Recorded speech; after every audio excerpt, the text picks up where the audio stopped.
The world keeps moving forward, faster than ever before. Technology evolves, societies shift, and new challenges emerge each day, yet even in the middle of all this change, one thing remains constant: the lessons of yesterday. The wisdom of the past is more than just a memory. It's a compass guiding us toward choices that shape the future. Today, we sit down with a former professor of economics, a mentor who has dedicated decades of his life to teaching, guiding, and inspiring countless students through his stories and reflections. We are reminded that knowledge is not only found in books, but in the lived experience of those who have walked before us. So we ask, what can we learn from the past to prepare for the future? What values must we carry forward? And what old habit must we leave behind? In a world that never stops changing, where should wisdom take us next? I am Orlin Manda, the father of Lex. I'm a French retiree. I'm a professor. I used to be a teacher at Mariano Marcos State University. I taught at MMSU for 32 years. In that 32 years, I was the department chairman for more than 20 years. And I decided to retire early at 60 because I think the younger generation also have to be given the opportunity to also teach at the university. Personally, what excites me the most is that to see my children having their own children. I am more concerned of my children becoming successful and raising their own families. That is the thing that excites me the most. Especially so that my children have their own boyfriend, girlfriends. Now I wish they can give me some grandchildren before I die. Yeah? Kasi my eldest is 25 years old, although bata pa naman sila, but I'm excited to be playing with my own grandchildren. What worries me the most, retired na ako, I also have my lump sum. Meron din akong 14 ipon. But what worries me the most is that if something happens to me,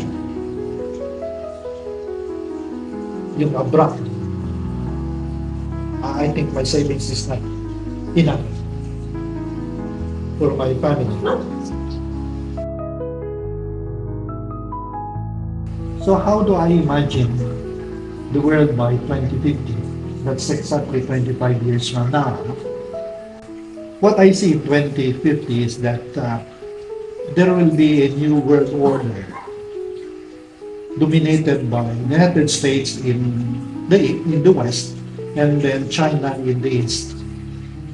I am reminded of the Second World War, where the Nazi Germany wanted to dominate the whole of Europe, and then Japan wanted to dominate the whole of the Asia-Pacific region. Nakikita ko yung parang ganon na estado by the year 2050. So, the world will be divided into two dominating forces. One by the United States in the West, and then in the East by China. I do not think Russia will be as strong as China or United States in the 2050. So there will be more tensions.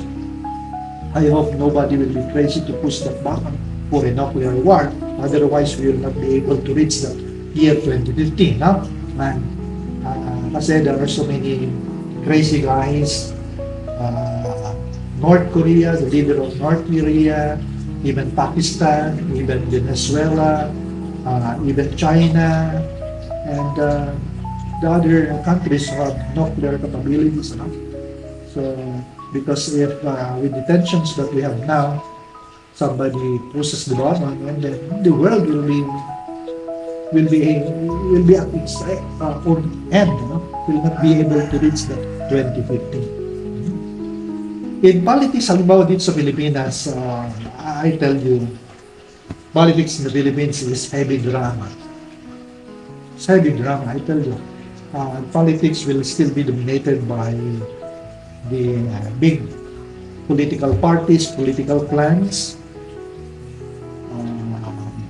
I will not mention names, but I'm sure you know who or what political parties I'm referring to. So political parties in the north against political parties in the south. Metro Manila will be losing some of its control about politics, national politics. I see in the future that politics will be at the hands of still the Marcos family.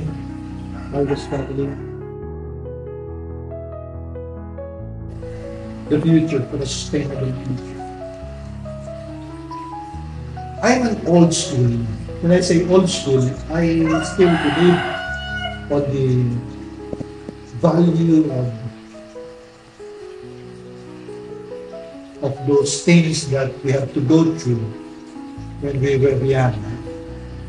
Sometimes that you see now children or the youth becoming respectful, becoming hardworking, becoming honest, and so on and so forth. Na parang sa tingin ko nawawala na. When we were at your age, the value of hard work, about fidelity, about honesty are very, very important. Yun lang, pagrespeto sa mga nakakatanda, pagrespeto sa mga teachers, pagrespeto sa mga magulang, parang pa na yun eh. Parang tama na yun. Ano? Hindi katulad niya, although ito napapansin ko, I was a teacher for 32 years. The first 10 years or 20 years, nandun nakikita ko sa mga estudyante yung mga values na gano'n. Pero towards the end of my teaching life, yung mga estudyante na ngayon, parang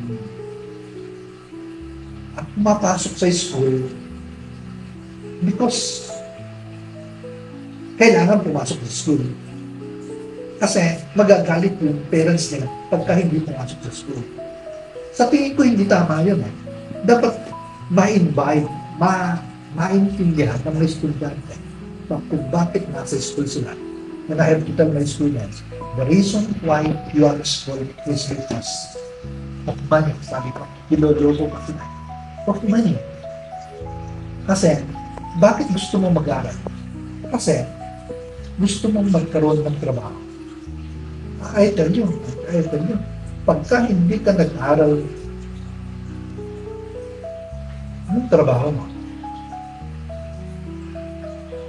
Nainggit ka ba sa mga nakikita mo nagtatrabaho sa opisina, nagtatrabaho sa bangko, and so on and so forth? Nainggit ka ba sa kanila? Pag nainggit ka, the more that you have to concentrate, the more that you have to be serious in your studies. Otherwise, hindi ka magkakaroon ng trabaho sa mga opisina, sa mga bangko, and so on and so forth. After listening to his responses, I realized how valuable it is to think about the year 2050, not just as some distant future, but as the result of the choices we are making right now. Sir Orlino shared both excitement and worries, and I could really relate to that. On one hand, he talked about how technology might advance and improve our daily lives, from medicine to transportation to communication. But at the same time, he also pointed out the concerns like climate change, environmental destruction, and the possibility of society losing its values if we are not careful. What really struck me was his advice to the youth. He reminded us that it is not just about waiting for change to happen, but about taking part in shaping it. Things like being mindful of the environment, valuing education, and practicing responsibility in our everyday action may seem small, but over time they build habits that can create a brighter and more sustainable future. For me, this interview with Sir Orlino was eye-opening. It made me think about the kind of adult I want to be by 2050 and the kind of world I want to live in. It also made me realize that our generation actually has the power to push for innovation, but at the same time protect what really matters, like our planet and our values. So in the end, What I learned from Sir Olino Mandak is that the future is not just something we wait for. It is something we actively create. As part of today's youth, I feel both challenged and motivated to start small now, but also to dream bigger about how I can contribute in the long run. By 2050, I do not want to be looking back and asking what went wrong, but I want to be proud that we helped make things right.